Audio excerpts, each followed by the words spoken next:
The thing that really kicked it off for me was the Pakistan tour of England in 1992 with the ball tampering controversy. And because I just felt there wasn't enough representation for Pakistan in regards to some of the stick that they got from the English media, it was horrible. Growing up, I mean, I played a lot of club cricket, and I started off I played in certain leagues near where I live, and there was an element of racism. I mean, I think it's, you're in a different society. It's expected. There were West Indian teams who actually created their own leagues. There were Indian Gujarati teams which created their own leagues, and these leagues were quite successful. But what you're doing, in my opinion, is you're actually moving away from solving the problem. It's not. You're not solving the problem. You're actually just sidelining.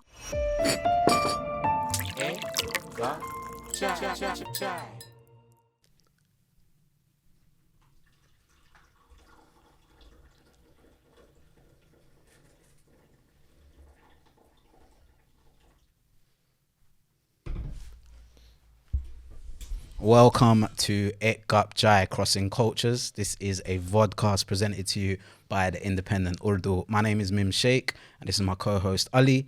And this is a show where we break down South Asian community stories by talking to individuals from the South Asian community, Pakistanis, British Pakistanis, and get to learn more about them, what they do, what they've come through, what they've struggled with, and what their aspirations are. ये एक show है जहाँ हम बात करते हैं लोगों से जो ब्रिटेन से या पाकिस्तान से हैं और उनकी तरफ से गपशप करते हैं इन चीज़ों के बारे में जो हम सीख सकते हैं उनके बारे में. And today joining us on the show is an individual who is a massive cricket fan, I would like to say first and foremost, but who has also written some amazing articles for organizations like the Financial Times, Sports 360, Wisdom. We are joined with Mr. Amer Malik. Nice to meet you guys. Thank you so much for joining us on the show. Thank you for inviting me. Really You're welcome. Here, let me give you a cup of tea. Thank you very much. To get acquainted. No problem. Nothing like a cup of tea. So obviously you've written a lot of articles focusing on cricket and sport. I want to start off by just asking you, like, what made you go into that lane of like working? Work. I mean, it was quite a strange tale, to be honest. I mean, I've been watching and following cricket since probably the mid-'80s, and predominantly got into watching cricket during the Pakistan tour of England in 1987. Okay. And to be honest, I was completely more of a football fan. I didn't want to play football, but my cousin bought me a bat on my trip to Pakistan. And when I've got back here, Pakistan were touring, and I thought, you know what, why not try the bat with a few mates, go down the park and have a knockabout. And excuse me. And it was from there. But the thing that really kicked it off for me was the Pakistan tour of England in 1992 with the ball tampering controversy. And because I just felt there wasn't enough representation for Pakistan in regards to some of the stick that they got from the English media, it was horrible. And I felt that it was aimed towards us as a Pakistani community as well, because they were called cheats for alleged ball tampering. And there was a program on at the time on Channel 4 introduced by Darkest How called Devil's Advocate. And they brought on some Pakistani supporters, and they had some ex and former England cricket players. And their argument in that particular program was, one side was accusing Pakistan of cheating, whereas one side was trying to advocate Pakistan's innocence. They weren't ever proved guilty. There's always been rumours, and it's cricket. Things happen. But because I've heard of like controversies like match fixing, and stuff like that. There's always controversy surrounding countries that do that. But the ball tampering thing, was that like quite a big thing? That was quite a big thing, especially in '92. I mean, to be honest, Pakistan, because Pakistan had played England, Pakistan had a bit of history with England, especially in regards to umpiring controversies, which stemmed back basically to the late 50s. But they'd always been carried over from one tour to another, and there was always an incident. I mean, even in '87, there was an incident with Salim Yusuf dropping a catch and claiming he'd caught it. And a couple of months after that, England actually toured Pakistan, and there they had the infamous Shakur Rana incident where Mike Gatting and Shakur Rana, the umpire, they both had an altercation, and the test match was not abandoned, but it was stopped for one day until the umpire, Mike Gatting apologised to the umpire in writing. And it was almost. So did they ever find out it was true, like all the ball tampering or like match no, fixing? I mean, was it ever proven the match fixing with the ball tampering. I mean, to be honest, there were claims. There was an ODI match again in '92, which England claimed to have. It was stopped during halfway because they said the ball had been tampered, and that match, because of that was actually taken to court as well with Imran Khan, and it became such a I don't know, it was just it was a big thing. It was a big thing, but it never got proven that. No, it was true. no. I mean, to be honest, in cricket, you've had people who've claimed to use Vaseline, mints to polish to swing a ball. I mean, it's just basically shining one side of the ball or getting the one side of a ball to basically be rough and the other side. And people have, I think since cricket has actually started, people have used all different means. Nowadays, I mean, you have cameras all over the place and people don't do it. I mean, not as far as I'm aware. I mean, I've watched a lot of cricket. But then there was always, because Pakistan were able to do something called reverse swing, and it was a method that no other team had been able to apply. There was obviously going to be questions on how they're doing it. And, Were they the first team? They were the first team, and they did it pretty well. When you had players like Waqar, Younis, and Saim, these guys, bowling 90 miles per hour, and they took the pitch out of the equation. And every time they were pitching the ball, it was literally at the bowler's feet. And what reverse swing entailed was the ball coming at speed and swinging very late. Okay. And no one else was able to do this, and because no one else was able to do this, there were questions going to be asked. Because it was something brand new that nobody had seen before. Absolutely, and I mean, even any time that happens, people have always got something to say in regards to. And 2 years later, to be honest, England had one of their own bowlers who was a master at reverse swing. So why weren't questions asked then? It's I don't know if it was a bit of a colonial mindset or a colonial attitude towards Pakistan at the time. I mean, things have changed now so much for the better. It's. But it's the point that you're making, and the comparison that I want to kind of make is that what England was able to take from Pakistan then, but then now the things that we see, where the racism that we're able to experience or see, people talking like Azim Rafiq, for example, whistleblowing and saying, well, actually, the ICC is like this place is like this, and he's kind of unveiling what really goes on behind the scenes. Yeah. Do you think that is like a truthful representation of what it's like playing cricket in the UK? Yes, I would say so. I mean, I'm pretty sure someone like Azim is very credible. He's played in the county game. I mean, I don't know what he's experienced, and so I don't want to emphasise on something that I'm not too sure on. Cool. But I'm sure he wouldn't have said anything without just cause. Growing up, I mean, I played a lot of club cricket, and I played in certain leagues near where I live, and there was an element of racism. I mean, I think it's, you're in a different society, it's expected, but I think you also make your way, and we do integrate. People say that we don't integrate. I think they're wrong.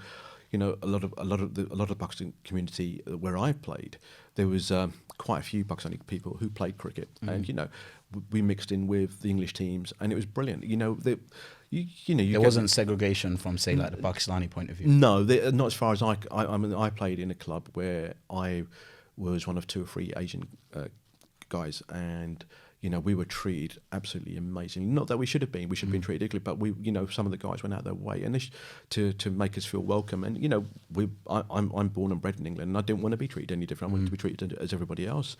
But because you wrote an article as well on representation in cricket, right?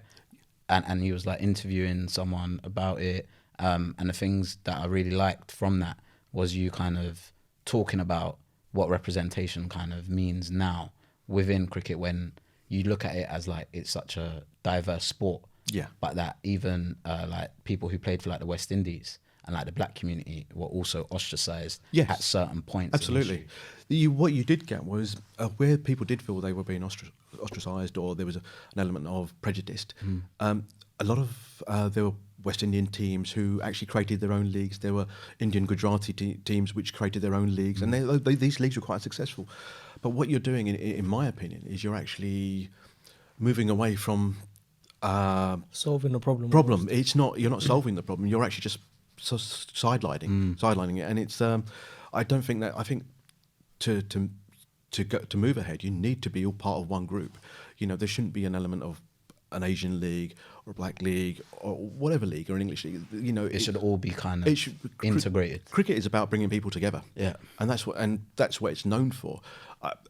Sometimes it's had the opposite effect, and I think that's somewhere nowadays. I think people have hopefully started to move away from it. I mean, I still know of leagues in my area which are, you know, are based on certain regions, but they do actually welcome people from every community, and I think that's the way it should be for every league, not just for, you know, certain. Yeah, I guess sport full stop. Absolutely, like, yeah, across the board with no exactly. matter whether it's football, hockey, tennis, there shouldn't be a level of like segregation involved. That's why I think when Azim done that stuff, and sorry to keep mentioning, no, that's fine. But I think it was such a big thing for people to witness that this is actually what's going on, and it was more transparent to kind of see what was happening behind the scenes. Do you think more of that kind of needs to be done in cricket? Yes, it does. I mean, if there, you know, wherever this type of unjust behaviour happens, it needs to be called out. You can't, people can't. One of the other things, I mean, if a person is in a job and he's being bullied, that person's not going to be able to perform to his best. He's going to be mentally disturbed. More Asian players, or like British Asian players, playing for England rather than Pakistan. Yeah. Are you for it, or are you against it? No, I'm for it. Basically, I'm for players, wherever you live, you represent that country. Okay. And I'll just tell you one little thing. My own brother, his son, has come through the ranks of a county and is now representing their academy, has played at a very, very high level. And he's gone through the process from beginning to end. And I think if you go through the process, doesn't matter who you play for. You want to be playing at the optimum level. You want to be representing your country, no matter who it is. Yeah. So even if somebody has dual nationality, it's and they're Pakistani, but they're also English, but they choose to play for England rather than Pakistan. Yeah, I mean, and that's again, it's something that you know, I can point towards my nephew. We recently had a conversation with Amer Malik. Yeah, and Amer asked him to look, Beta, what do you want to do? Do you want to just play county, or do you want to play international as well? And he says, Uncle, I want to play international. And he goes, well, then, you know, if you want to aim for international, you have to literally triple your effort. It's not just about saying, yeah, I want to play and I will play. It's not as easy as that. He said, you know, the work that we've had to put through and gone through to reach those levels is just incredible. And it's just, you have to be prepared for that. अच्छा तो cricket में और कौन है आपका पसंद player? Cricket में मैं पसंद करता हूँ, जो सबसे पहले मैं पसंद करता हूँ, जाहिर है इमरान खान. अच्छा, जो पॉलिटिशियन बन गया था. जो पॉलिटिशियन बाद में बना था, लेकिन फिर बाद में मैं जब क्रिकेट के मैं ज़्यादा खेलने लग पड़ा तो मैं उसको कभी बताया नहीं. He's a good friend of mine. Is Waqar Younis. Okay. And Waqar, you know, मैं Waqar को देखता था. I used to copy his action. I used to copy Imran Khan's action as well. But and Waqar can verify that. लेकिन for me, मैं कहता हूँ जो पाकिस्तान की टीम 90s में खेली थी ना, I think वो सब लोगों ने मुझे इंस्पायर किया था to play at club level and to just to take up the sport in writing as well. I mean, एक चीज़ मैं आपको बताऊँगा,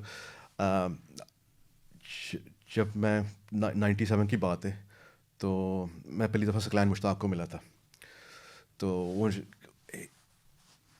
I had to drop him somewhere. A friend asked me to, can you drop him somewhere? And I said, यार मैं इसको जानता नहीं. मैं तो it was Edgware Road. हाँ, Edgware Road उसको मैंने drop करना था.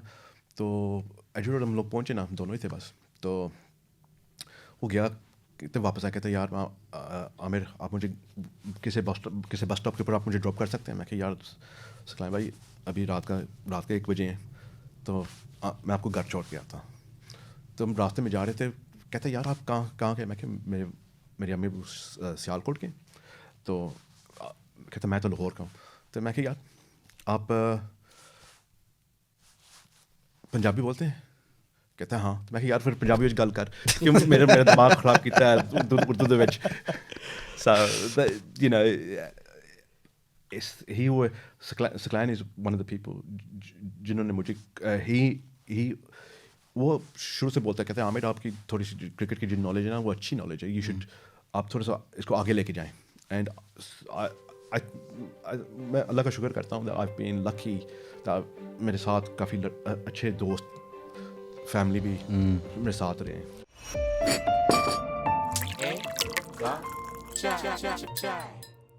Within our communities, as you guys know, having any mental health issues, they can be seen as a stigma. And, there can be quite a few, people can say quite a few, nasty things about it. One of the main things you'll hear in my community is, in Punjabi, yaar, banda ban, be a man. Yeah. And it's just to watch Pakistan play cricket on any given day. They could be Brazil one day, and the next day they could be sort of like West Ham United. So why is that? Is that I'm a West Ham fan, so before anyone says so, yeah. Is that a leadership thing, or is that they just do whatever they want every day? I think one of the guys I like, and I think a lot of Pakistani players, and fans will agree with me, is a guy called Saim Ayub, who's he was selected for the test now. He's fairly new, but.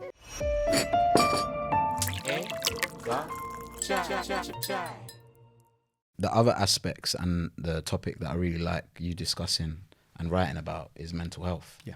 And I just want to share this story so people know, because it should be transparent, right? As I walked in, I greeted you, but you had a glove. I did, yes. On your hand. Yes. And I came to give you a handshake, but you gave me a fist bump. That's right. Which is usually me doing that to people, but I don't want to be rude, so I shook your hand. How come you was wearing a glove? I've worked in IT for most of my life. Yeah. And I've always suffered a bit of anxiety. I think I've picked it up more from my mum. My mum suffers from depression. So I've picked it up from I'm the only person in my family, out of my brothers and sisters, who has, unfortunately. Okay. And I had an incident at one of my workplaces many years ago where we were moving some IT equipment with my colleague, and my colleague had cut himself. And without realising, I got a bit of his blood on my hand. And that freaked me out. I actually panicked a bit. And, from then onwards, and the other thing is, I don't want to go, I've been in places where there's been a bit of a drugs culture, and I'm very anti-drugs. And one of the things I've probably over aware of it now, unfortunately, that is I just like to be careful every time and stick on a pair of gloves. I mean, I can go into a media centre and people will look at me. A lot of people understand. I'm quite open to telling them why I do that, because I think if you're open and honest about yourself, a lot more people understand what you're going through. So did you openly speak about the things that you were going through from like a mental health perspective? Yes, yeah. I mean, I've spoken to people on a professional basis. Why is this happening to me? Why? What can I do about it? I think it's not a matter of fighting it. I think sometimes it's a matter of absorbing and finding a way to manage with it. And within our communities, as you guys know, having any mental health issues, they can be seen as a stigma. And there can be quite a few people can say quite a few nasty things about it.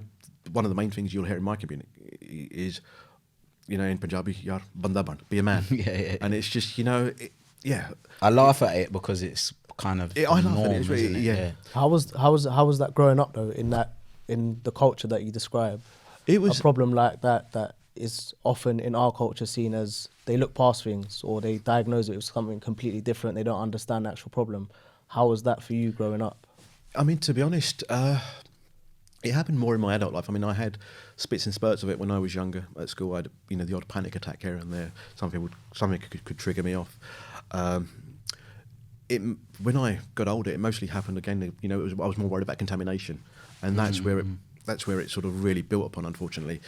But unfortunately, a lot of my close friends still to this day don't understand what I go through, and I don't want to keep on explaining to them, because I don't want to sound like I'm I'm repeating myself, and they've got lives to lead. I don't want to be a burden to anybody. That's something I wouldn't want to be. I've got a lot of friends who do understand it as well. And, I won't judge anyone who doesn't understand. But I think sometimes just if I was in their shoes and I saw someone who I've openly said to people, if you ever have any type of issues, feel free to call me. You know, I could, you know, give you some advice, some good advice. It's I guess because you've been open with your own self. I think you have to be open, to be honest. I think if you bottle it up inside you, it'll consume you. Yeah, I think for men as well, that can be very detrimental later down the life if you haven't resolved like certain things. Absolutely, it's. I think something like that is just something that you should not keep inside you, because it will. You know, it builds up in you, and that at the end of the day, you know, you don't know where that will lead you. You need to talk to people. You need to have good people around you. And alhamdulillah, I've been lucky in that sense. I've had really good people around me. My family, my wife is pretty good. Unfortunately, she's probably, you know, seen the brunt of it as well. And she, what do you call it? She understands it. She, you know, helps me deal with it. But she's hard and harsh with me as well. She, you know, you have to push through this sometimes by yourself. You can't expect others to do it for you. And she's right. What more do you think can be done to like change the mindset of, say, rigid individuals who do not want to adapt or bend from a mental health perspective? Like, if somebody is there and they have this thinking, oh yeah, he's possessed by a jinn. Which there are people there that think that absolutely. If you have depression or anxiety. And don't get me wrong, I've heard that. But yourself? Yeah, no, I've heard that. I've heard, you know, someone may have said it as a joke, but I thought if that's the case, you know, I feel fine. You know, it's. I think just sometimes a bit of a lack of education. So a lack of education and maybe push towards more education. Yeah, I mean, there's so much information out there in regards to mental health. You know, it's not hard to come by, and to educate yourself on there. It's fairly. Because there's a misconception that I see all the time here, and it really annoys me. And I'm only remembering it through this conversation. Is people label mental health as a thing, so it's like, oh, that person has mental health, but that doesn't make no sense. Because everybody has mental health. Absolutely. Because everybody has health of body, right?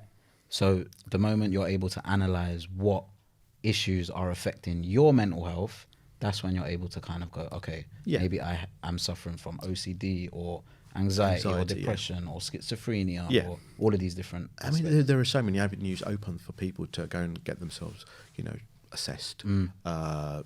And there are brilliant people out there who can talk to you, and, you know, and guide you and put you in the right direction. And I think in this country we're lucky to have that. We honestly are. Absolutely, 100%. From all the people that you've interviewed in the articles that you've kind of written, who is the individual that you have learned from the most? Because the only reason I say that is the last article that I read, you interviewed like the chief medical officer. I interviewed Professor Nick Pearce about 2 years ago. Okay.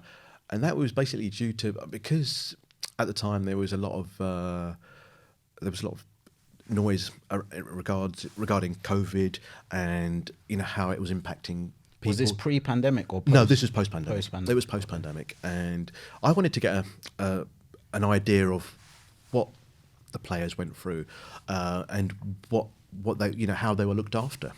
And, you know, Professor Nick Pearce was brilliant in his assessment that he gave me. It was really good. What was kind of some of the things that he said? I mean, just saying, you know, it was just, again, something, you know, players nowadays are more basically looked after than they would have been maybe, you know, 10, 15 years ago. Okay. Mental health is a condition which is recognised as an illness, and it is. Just because you can't see it at times doesn't mean it's not there. And I think that's the vision that I got from them anyway, in that respect. Are there more articles that you're pitching or that you're writing about different topics? I interviewed someone just last week. Oh, really? Yeah. Are you allowed to kind of? Yeah, I can say a bit about it. It's at the moment it's been something. I won't go into delve too much into the answers, but I just interviewed the. I don't know if he's. I don't think he is still the team director of Pakistan cricket, but a gentleman called Micky, who was Pakistan's head coach from 2016 to 2019. Then was reappointed last year as the team director, because he was also the head coach at Derbyshire here. So he was offered a role as a director here, and I interviewed him because as you probably know with Pakistan cricket, nothing ever is Normal. Yeah, if that's a word you could actually associate with them. Yeah. I'm learning that. I'm not like the biggest cricket fan, but I watch like T20 and stuff, right? Yeah. And they do definitely do things differently. Oh yeah. From what I can. It's an emotional roller coaster that just never stops. Yeah. Pakistan. One thing about Pakistan cricket, it's the gift that never stops giving. Yeah. Okay. It's, You don't know what you're going to get on the day. Yeah. I mean, to be honest, to watch Pakistan play cricket on any given day, they could be Brazil one day, and the next day they could be sort of like West Ham United. So you know, why is that? Is that I'm a West Ham fan, so before anyone says so, yeah. Is that a leadership thing, or is that like they just do whatever they want every day? What is that? There's recently there's been a lot of instability within the organisation. I think that filters down towards players as well. You've got when you've got that type of thing going on in the background, it's going to affect players' performances. It's going to affect the way they perform, the way they handle themselves on and off the pitch as well. Because if there's insecurity, you know, they'll think, hang on, my place is in jeopardy, and people end up playing for themselves rather than playing for the team. And you know, Pakistan have got some great talent. They've got some absolutely brilliant. Yeah, we had Azam Khan on not too long ago, and he was talking to us about his aspirations and what he loves about the team and what he's learned so far. Azam's a great and player. He gave us so many stories fan, like about Chris Gale and all of these individuals that he's been able to meet. I actually know Azam's dad, Moin. Oh, is it? Yeah. Okay. I met Moin here back in 1990 when he was touring Pakistan with Pakistan under-19s when allegedly none of them were under-19.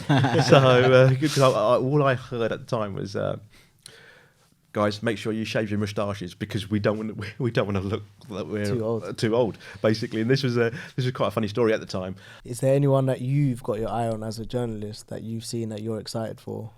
Or you could say Pakistani cricket team as well as. I know. I mean, I'll be honest with you. There's a couple of plays. I mean, I think one of the guys I like, and I think a lot of Pakistani players, people and fans will agree with me, is a guy called Saim Ayub, he was selected for the test now. He's fairly new, but when having watched him play in a couple of tournaments and stuff, the guy, there's something about him that you think. And you mentioned Azam Khan. I think Azam again is another good prospect as well. Azam is someone who hits the ball so naturally. You know, the people question his fitness and stuff. You know, that's not for me to say or anything. I'm not a coach. But look at Inzamam ul Haq. Exactly. People question his fitness. Yeah. Would he get you runs? He got you runs, but mostly through boundaries and not through running. Yeah, no, but that's what I mean though. Either a 4 or a 6, right? He's not going to. Yeah, he was. That was about. I think there wasn't that much emphasis on fitness probably during Inzamam's era. There is now, and rightly so as well. You know, but I don't know where you draw that. You know, I don't know where you can draw that line between. You know, do we put fitness first for this guy, or do we accept him for his talent? You know, and there's a lot of questions asked about him, about that. And I personally think if the guy's good enough, get him in the side, work on his fitness with him. Yeah, people would turn the other way and be like, it's a sport. You have to be. Yeah, which is right as well. It's a professional sport, right? Yeah. So. I mean, there are a lot of questions, you know. I mean, but I think Saim Ayub, like you mentioned, I think that's one guy. And for England, I'm a big fan of Harry Brook. I think he's a great player. He's someone great to watch as well. तो अगर कोई देख रहा था हमारा programme जो कोई छोटा था और क्रिकेट में काम करना था, आप उनको क्या कहते हैं?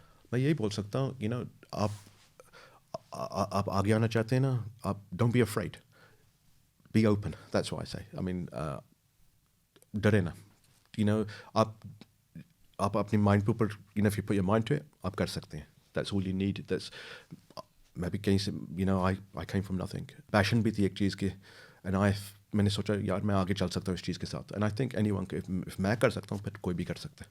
Absolutely, 100%. I think very, very wise words. Well, we look forward to reading more of your articles. Thank you. The next one, can you give us like what topic it's on? It's the interview with Micky Arthur. Oh, Micky Arthur. Yeah, so check that out. And that's going to be on where? Where can people read it? It'll be on wisdom.com. Wisdom.com. Yeah. And there's other articles that you've done on there as well as the Financial Times. Sports 360 as well, so check it out. Thank you. Thank you so much for joining pleasure. us on Aik Cup Chai. Really enjoyed it. Really appreciate it. You've been tuning into Aik Cup Chai, Crossing Cultures, brought to you by the independent Urdu. My name is Mim Sheikh. This is my co-host Ali, and we'll be back same time, same place next week. Keep it locked.